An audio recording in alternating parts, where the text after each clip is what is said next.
Batas waktu 7 hari yang ditetapkan Juragan Gotawa ternyata dilanggar oleh kelompok Gatawa Ringkas. Maka kelompok itu dianggap bukan anggota lagi. Dan kaum perusuh pun kembali beraksi, membakar pasar gede, serta membunuh Tumenggung Ratian, orang kedua yang paling berpengaruh dalam pemerintahan kerajaan Madangkara. Untuk meyakinkan dirinya, diam-diam Brahma mengunjungi Juragan Gotawa. Dan ternyata Juragan Gotawa memang tidak terlibat dalam aksi itu.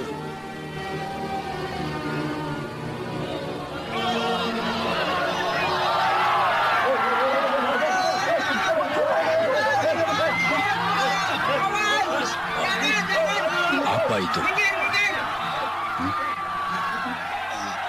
Juragan Gotawa, Juragan. Ada apa, Kaspa? Itu Pak Gatawa Ringkas datang. Hah? Dia datang? Iya, luka-luka. Wah, tubuhnya penuh luka bacokan pedang. Dan di punggungnya tertancap 3 anak panah. Di mana dia sekarang? Di markas pos 1. Mari Ananda Brahma, kita lihat. Baik, Juragan.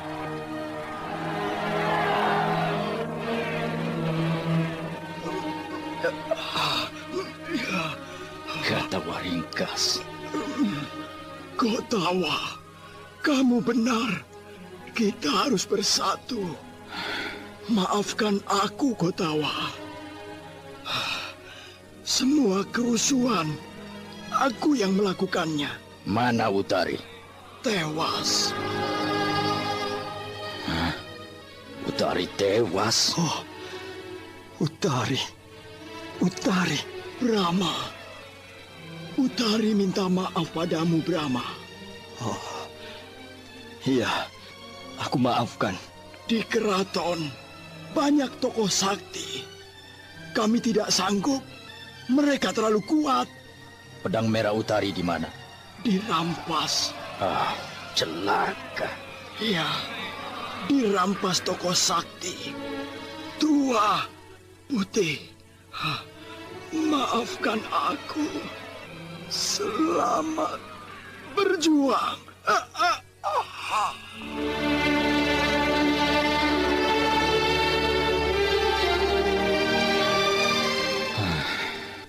Sebenarnya Gatawa Ringkas berbakat jadi pemimpin, tapi terlalu berlebihan dalam mempertahankan prinsipnya. Dan itu semua yang menjadikannya sebagai pejuang beraliran keras. Iya, Juragan. Yang aku sesalkan setengah mati, pedang merah jatuh ke tangan musuh. Kenapa, Juragan? Apakah sangat istimewa? Sangat sakti? Ya, pedang pusaka itu milik Panglima Bernawa, Panglima Angkatan Perang Kerajaan Madangkara, yang gugur melawan bala tentara Kuntala. Gatawa Ringkas yang tahu banyak tentang pedang itu, karena dulu dia dekat dengan Panglima Bernawa. Pantas Utari dekat dengan Gatawa Ringkas. Soal kesaktian pedang itu, aku memang kurang paham. Tapi yang jelas, ketika Utari mencabut pedang itu di hadapanku, maka besinya, besi putih biasa, tiba-tiba mengeluarkan sinar merah.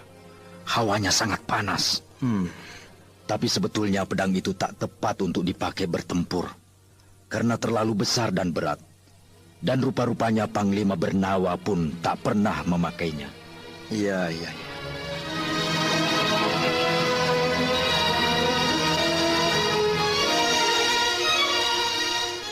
Kejadian itu memaksa saya untuk menyusup ke dalam keraton, untuk merebut kembali pedang merah dari tangan si pengawal Tumenggung Gardika. Jangan dulu, Brahma. Kamu harus tetap menjaga agar namamu bersih. Sebab kalau diketahui kamu menyusup ke keraton, kamu akan dicap pengacau. Mantili nantinya akan kena getahnya pula. Apakah orang-orang keraton tahu saya kakaknya Mantili? Selama ini Mantili memang merahasiakannya. Tapi siapa tahu ada salah seorang anggota pasukan rahasia yang tahu. Iya, Paman Arum. Kupikir lebih baik kamu cari ibunya Utari, yaitu Gusti Ayu Ganarsih atau Dewi Sekar Aling. Wah, itu akan membuat rencana saya jadi kacau, Paman. Kenapa? Kamu kan tidak ikut jadi anggota pasukan Juragan Gotawa. Memang tidak. Tapi sekarang ini saya tak boleh meninggalkan kampung Jamparing untuk terus mengikuti perkembangan. Di samping itu, saya harus menunggu kedatangan Mantili. Ya, betul. Betul.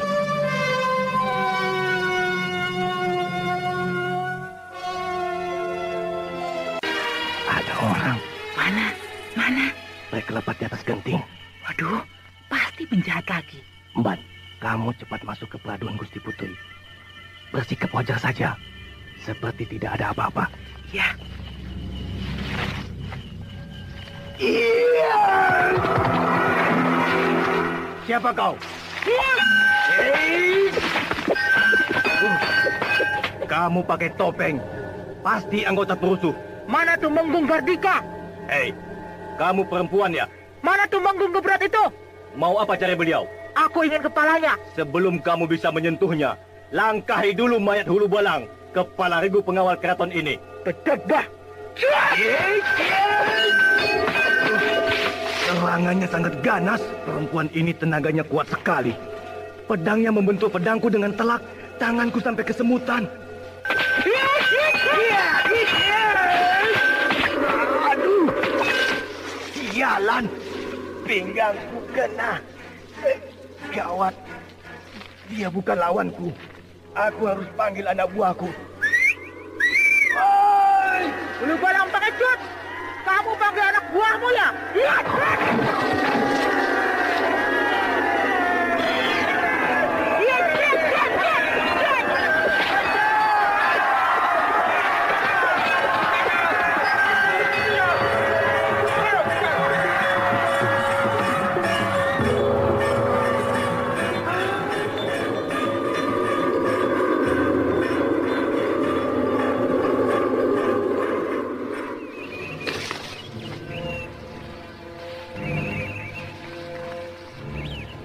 Siapa di luar?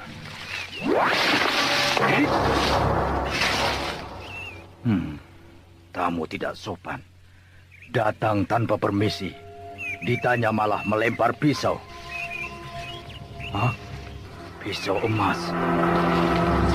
Siapa Anda yang di luar? Pisau Andakah ini? Pisau emas pendek bermata berlian dan tertera cap kerajaan.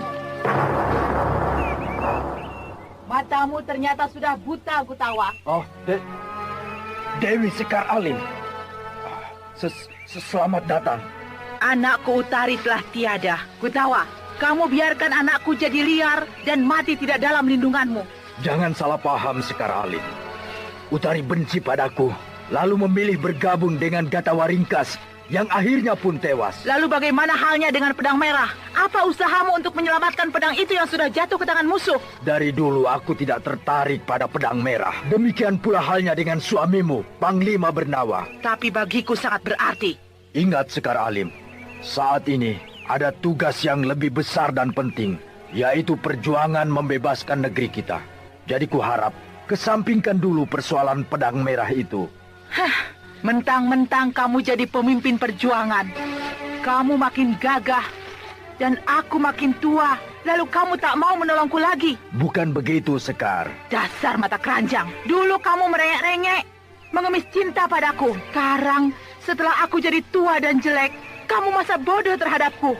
Buaya kau. Jangan mengungkit masa lalu, Sekar Alim. Aku bukan lelaki mata keranjang. Seumur hidupku, aku hanya mencintaimu. Buktinya, sampai sekarang aku tidak kawin. Tapi kamu pilih kawin dengan Panglima Bernawa karena pangkatnya lebih tinggi dariku, yang cuma senopati. Karena kamu tidak tegas. Kalau didesak untuk kawin, selalu mengulur-ulur waktu. Tapi itu bukan alasan. Kalau benar kamu mencintaiku, harusnya setia menunggu. Sudah. Cukup. Selamat berjuang, Gutawa. Mau kemana? Di sini saja, kamu bekas istri seorang panglima, sangat dibutuhkan oleh para pejuang. Wibawamu akan dapat memperkokoh tekad mereka dan sekaligus menambah semangat para pejuang. Mereka adalah milikmu, bukan milikku. Tidak, Sekar. Mereka milik kita semua. Tidak, Gutawa. Pimpinlah mereka. Dan biarkan aku menghabiskan masa tuaku di Gunung Lungsur. Aku membuka padepokan di sana. Tapi sebelum pulang, aku ingin bertemu dengan Brahma.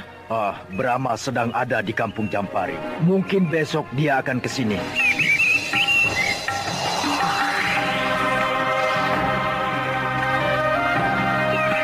Brahma. kita semua telah menjadi rakyat jelata. Maka kamu tak perlu lagi menyebutku Gusti Paduka. Sebab aku bukan lagi Ibu Panglima, melainkan seorang ketua padepokan. Aku lebih suka dipanggil Eyang Putri. Iya, Eyang Putri. Apakah pedang biru masih ada padamu? Masih, Eyang Putri. Syukurlah. Bila mana Eyang Putri menghendakinya, akan saya bawa ke sini. Tak perlu, Brahma. Pedang biru itu sudah jadi milikmu. Jagalah baik-baik. Iya, Eyang Putri. Ternyata Juragan Gotawa ini pandai bersandiwara dan setia memegang rahasia. Beliau sebetulnya tahu saya menyimpan pedang biru, tapi pura-pura tak tahu. Sebab aku tidak berkepentingan dengan pedang biru, Brahma. Dan sekaligus untuk menjaga keselamatannya. Iya, Juragan. Nah, Brahma, keinginanku untuk bertemu denganmu sudah terlaksana. Sekarang aku mau pulang. Maaf. Sebelum Eyang Putri pulang, sudilah menjawab sebuah pertanyaan saya. Apa itu? Mengapa begitu mudah Tuanku Panglima Bernawa memberikan pedang biru kepada saya? Padahal jelas antara Tuanku dengan saya tak ada hubungan apa-apa. Beliau lakukan itu sesuai dengan pesan pemilik pedang merah dan biru. Siapa pemiliknya, Eyang Putri? Astagina. Suamiku memanggilnya kakek Astagina. Dewi Sekar Alim bercerita kepada Brahma bahwa ketika suaminya pulang dari kerajaan Niskala, sehabis menghadiri undangan kenegaraan, beliau diserang oleh gerombolan panah besi. Panglima Bernawa hendak ditangkap dan ditawan untuk diminta uang tebusan. Dalam keadaan kritis, beliau ditolong oleh kakek Astagina yang berkat pedang merah dan biru yang dimilikinya berhasil menumpas gerombolan itu. Sepasang pedang itu lalu diserahkan kepada Panglima Bernawa dengan pesan harus diberikan kepada cucu lelaki dan perempuan dari kakek Astagina. Pedang biru untuk cucu lelaki yang nantinya akan mencegat sang Panglima. Tidak pakai baju, rambut lurus, bertai lalat di telinga kiri, dan pangkatnya juga Panglima. Jelas maksudnya adalah Brahma kecil, sedang pedang merah untuk adik perempuan Brahma, yaitu Dewi Mantili.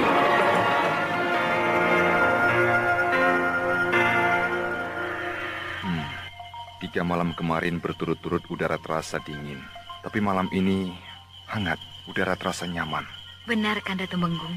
Pada malam-malam yang lalu, saya selalu memakai baju hangat. Tapi malam ini, rasanya badan hamba segar. Ada orang di atas genting rumah kita. Oh, benarkah? Iya, satu orang. Apa maksudnya? Apakah dia pencuri? Kanda belum tahu. Dinda Gayatri, ambil cangkir itu. Cangkir? Untuk apa, Kanda? Akan Kanda lempar dia pakai cangkir. Hati-hati, Kanda. Lihat! Hebat, dia menangkis cangkir dengan pedang. Coba sekali lagi. Lihat! Hebat. Hei! Dia! Dia menantang aku. Jangan, Kanda. Orang itu mengembalikan cangkir dengan cara melemparkan senjata rahasia. Untung bisa kutangkap. Kalau tidak, cangkir yang bagus itu bisa hancur pecah kena lantai. Suara perempuan, Kanda. Rasanya aku kenal suara itu. Iya, seperti suara... Mantili! Mantili, anakku. Kemarilah, nak. Ibu rindu. Apa kabar, Ibu? Kamu nakal. Sini, anak nakal. Ramanda? Anak bandel, senangnya menggoda ayah. Kamu ini keterlaluan, Mantili. Sudah lama tidak pulang, sekalinya pulang, datangnya malam hari seperti pencuri. Kalau tidak menggoda Ramanda dan Ibu, tidak puas. Dengan riang, Mantili menceritakan kisah pertemuannya dengan Brahma kakaknya. Di samping itu, Mantili juga melaporkan keadaan Madangkara yang kacau balau karena kebodohan dan penyelewengan para pejabat keraton. Mantili lalu minta jabatan kenegaraan kepada ayahnya. Lalu minta ditugaskan ke Madangkara untuk memperbaiki keadaan pemerintahan. Arda Lepa setuju dan akan mengajukannya kepada Sri Baginda.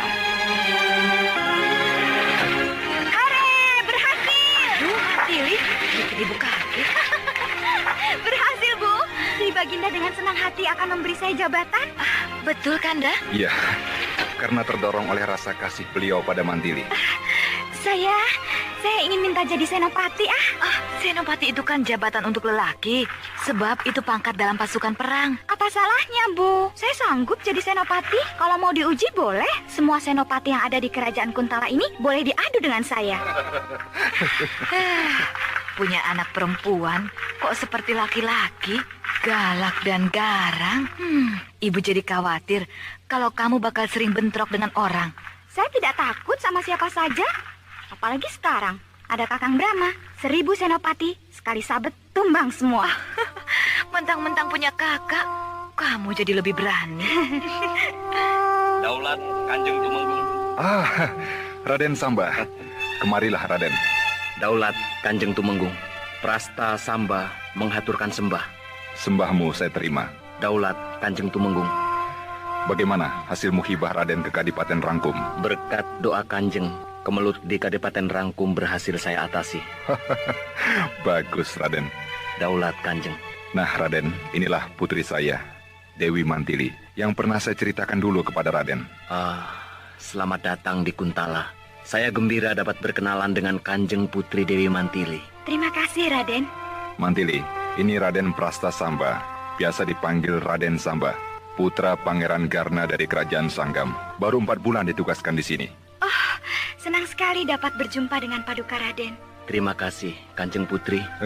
Jadi kapan Adipati Rangkum akan berkunjung ke sini, Raden? Bila tidak ada aral melintang dalam 3 hari ini. Bagus, bagus. Daulat Kanjeng Tumenggung, saya mohon diri untuk mengatur pasukan pengawal yang menyertai saya ke Kadipaten Rangkum. Silakan, Raden.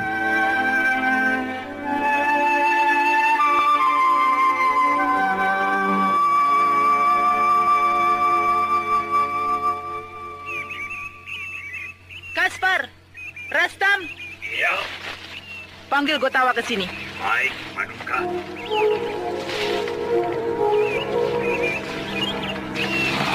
Aku jadi bingung. Siapa sih sebenarnya yang jadi pemimpin? Ya, Juragan Gotawa. Tapi Dewi Sekar Alim itu seenaknya saja. Sering memberi perintah pada kita. Dan caranya memanggil Juragan Gotawa tidak sopan sedikit pun. Gotawa, itu saja. Tak pakai juragan. Iya benar, mentang-mentang bekas istri Panglima Bernawa. Iya. Ayo cepat kita cari Juragan Gotawa. Iya. Ntar keburu dimarahi. Iya, ayo.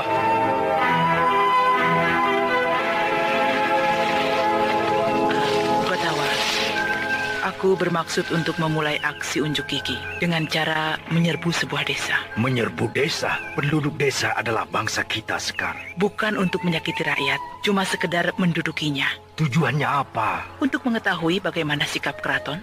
Tentu saja mereka akan menggempur kita. Kita lawan. Jangan ngawur, Sekar Alim. Pasukan tempur kita masih hijau, baru merangkak, belum kuat, belum saatnya dihadapkan pada suatu pertempuran besar. Modal kita keberanian. Berani kalau tanpa perhitungan bahaya, Sekar Alim. Mereka sudah jenuh, Gotawa. Tiap hari hanya latihan. Mereka ingin perang yang sebenarnya. Tapi maju ke medan perang dengan satuan tempur yang setengah matang adalah sama saja dengan bunuh diri. Ternyata kamu penakut, Gotawa. Lebih baik dikatakan penakut daripada melakukan pekerjaan yang sia-sia. Ketahuilah, Sekar Alim, musuh jumlahnya 10 kali lipat dari kita. Senjatanya lengkap, terlatih baik, dan sudah berpengalaman. Sedang pasukan kita, kalau tidak dicoba, kapan bisa punya pengalaman? Untuk sekedar cari pengalaman, bisa dicoba dengan bergerilya, perang kucing-kucingan. Maksudmu bagaimana? Begini, kita serbu pasukan musuh yang sedang dalam keadaan lengah. Misalnya saat sedang istirahat, atau baru pulang dari patroli. Nah, sesudah menyergap, secepatnya kita menyingkir untuk menghindar dari bala bantuan yang lebih besar. Wah, lama, Gotawa. Perjuangan kemerdekaan itu memang lama, Sekar. Tidak bisa seperti main sulap, sekali jadi.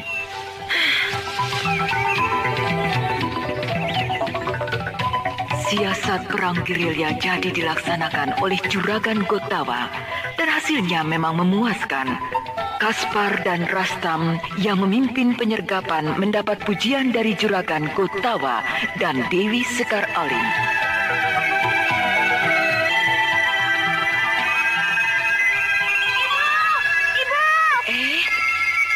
teriak-teriak.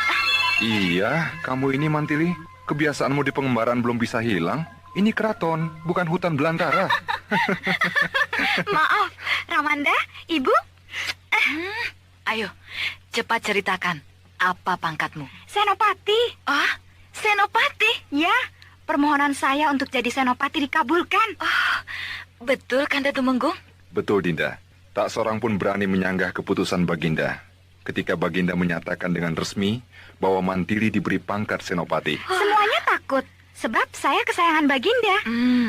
Lalu kapan kamu akan dilantik? Harus diuji dulu, Bu, di Tambak Segara. Tambak Segara? Apa itu, Kanda? Itu tempat menguji para calon perwira angkatan perang. Jangan takut, Bu. Saya sudah siap. Biar mereka tahu siapa Dewi Mantili.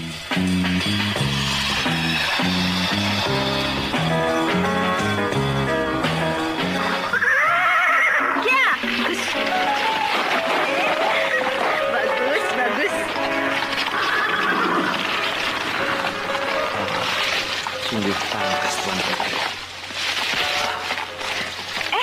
Raden Samba? Pandai sekali Tuan Putri menunggang kuda. Sedang latihan saja, Raden. Saya mengucapkan selamat dan turut gembira. Tuan Putri diangkat menjadi senopati. Terima kasih, Raden. Oh iya, hendak kemana Tuan Putri? Sehingga pakai pelanak kuda berlapis besi.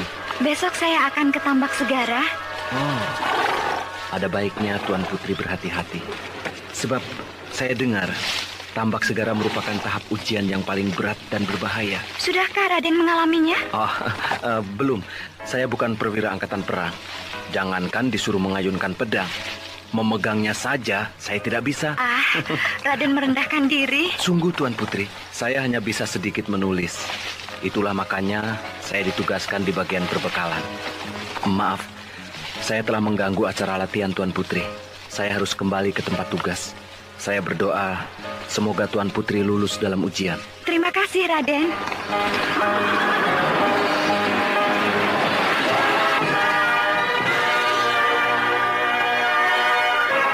Demikianlah, Mantili menjalani ujiannya di Tambak Segara dengan hati tegar. Ujian itu memang sangat berat.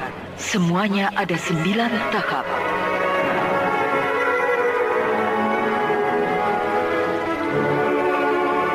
Tumenggung Ardalepa hanya mampu sampai ke tahap 6 saja. Maka beliau hanya mendapat pangkat petinggi. Sedangkan Panglima Arya Rongkah berhasil sampai ke tahap 8 dan hanya beliau sendiri yang mampu mencapai tahap itu.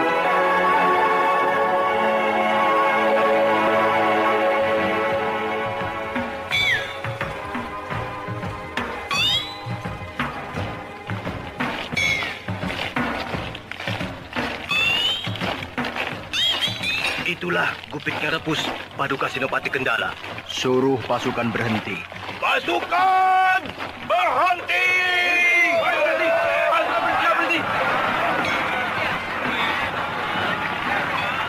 Di mana kamu diserang pasukan perusuh? Di sini, Senopati.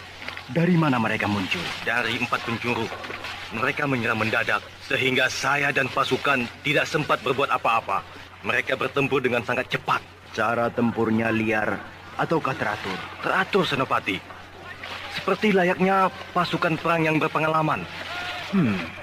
Berarti di belakang mereka ada seseorang yang melatih, yang mengerti siasat perang. Benar, Senopati.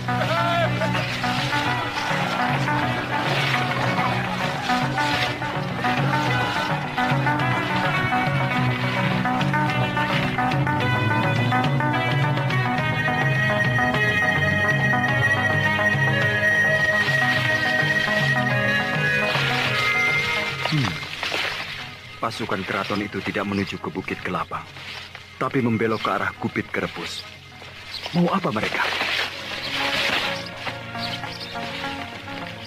Paling aman, aku harus melakukan pengintaian dari angkasa, sekaligus mengacaukan perhatian mereka. Iya, aku harus memanggil sahabatku yang perkasa, burung Raja Wali raksasa.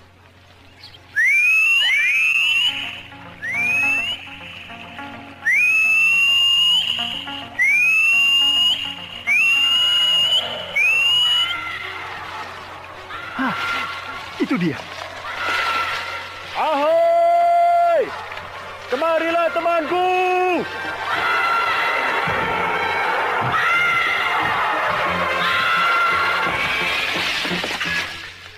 Apa kabar sahabatku?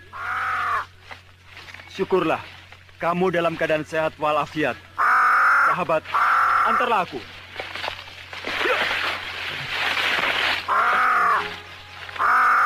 Bawalah aku terbang.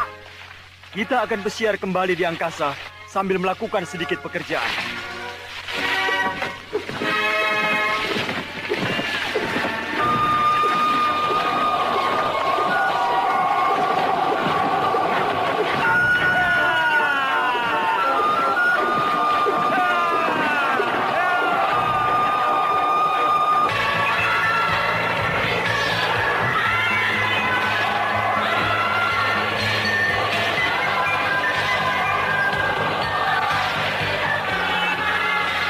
Dengan naik Raja Wali Raksasa, Brahma mengawasi gerakan Pasenopati Kendala yang sekarang melacak pasukan gerilya bergerak ke timur, berarti menuju ke Bukit Kelabang dan nekat masuk ke dalam hutan belantara.